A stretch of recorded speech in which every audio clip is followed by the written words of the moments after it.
See Tillis delivering the left jab and following with the right. He is not running away from Tyson, and Tyson goes to work on the body. A few weeks ago, who scored the Larry Holmes-Michael Spinks fight in favor of Holmes. That was an excellent right uppercut by Quick Tillis, which is a punch that should be effective against someone who comes in, burrowing in like Tyson does. As he has managed to stay away from Tyson's thunderbolts, although he just took a right hand. We'll be back.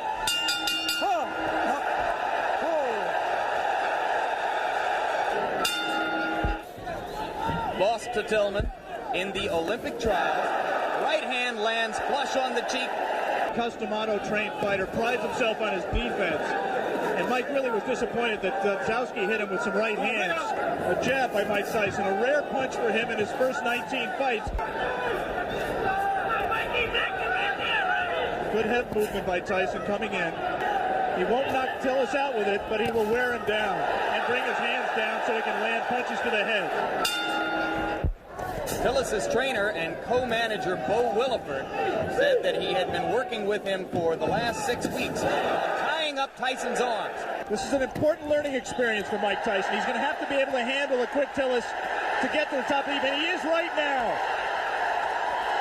Tillis is making a mistake of trying to trade with Mike Tyson. He should be moving off the ropes.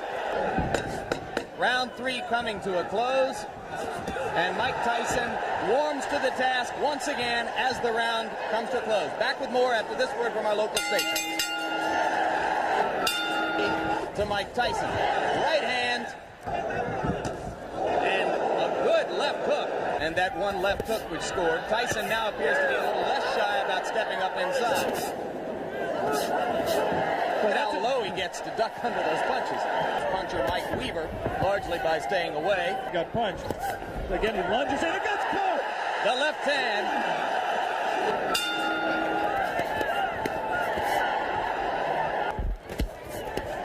I don't think that was a punch. The knockdown punch was a punch that hurt Quick Tillis. He might have learned not to lunge so badly with the left hand, though.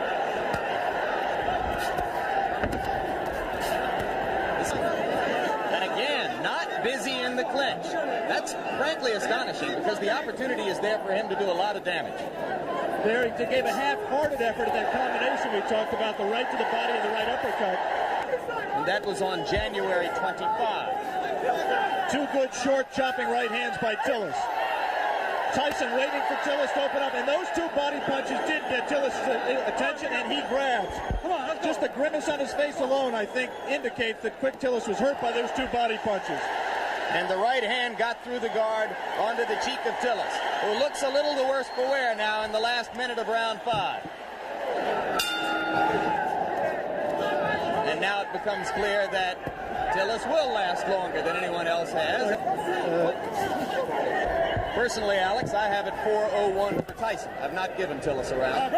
One way is to say that he's pacing himself. He's waiting for the opening. The other way is to say that he's getting frustrated and getting taken out of his fight. There was, moments ago, a brief combination to the body of the kind of rapid-fire punching that you expect from Tyson, but that was one of a very few times, perhaps the only time in the bout when we've seen it. But again, he comes on at the end of the round. Tyson with the lead in the fight to this point over James Quick Tillis, but fighting a curiously docile fight so far. He almost looks right here like he's waiting for Tillis to make the fight, to come to him. And I think he also trained harder for this fight. He realizes this fight means everything to him. He has lost 4 of his last 5, where they called him Dark Gable. There's a right hand by Tyson. And the uppercut. Mike was a little bit extended with the punch, did not have the proper range for full power. Now he's at the right range, though. Tillis landed a left, didn't seem to faze Tyson at all. We will stay here between rounds, as it is Tillis who tries to flurry at the end of round 7 in 1981. There's no question that up till now, if the fight continues this way and goes to a decision, Tyson, in my opinion, will win the decision, but the Mike Tyson mystique will suffer. Could that, in fact, Alex, be good for Mike Tyson? Yeah, I think ultimately you're exactly right. To get that learning experience. And maybe if he has to go to decision to win the fight, then there won't be as many people asking every day, when are you going to fight for the championship of the world?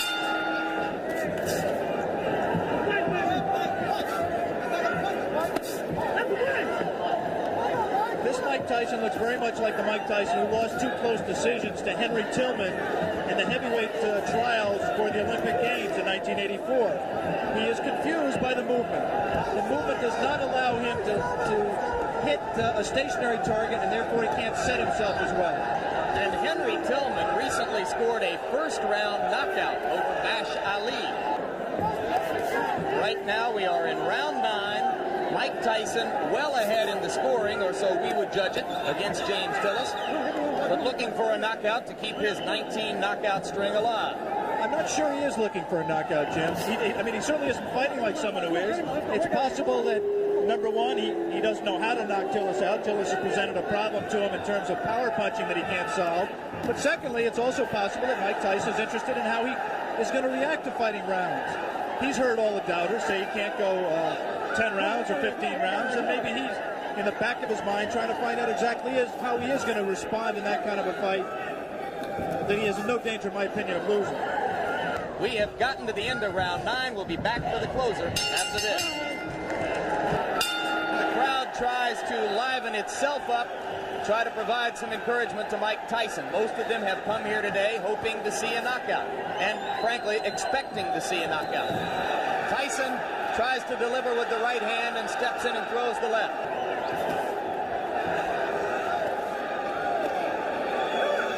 Always difficult to know why a crowd is booing. You can't psychoanalyze 8,000 people. I think it's possible that they're disappointed in Mike's performance. They came here wanting to see him do what he's done in his previous 19 fights, and he doesn't appear at this point to be going all out to satisfy them. Landed the left hand, but Tillis stood right there. And now Tyson, one of the few times we've ever seen him swinging wildly. Good left hand. Tillis is still there.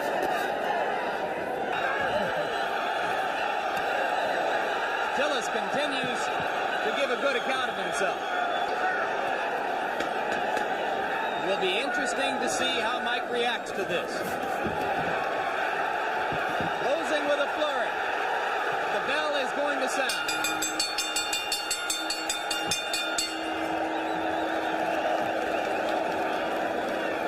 Here is the official scoring. Judge Bernie Friedkin scores it 6 rounds to 4. Judge Al Reed scores it 6 rounds to 4. Judge Tony Moritz scores it 8 rounds to 2. The winner by this decision is still undefeated.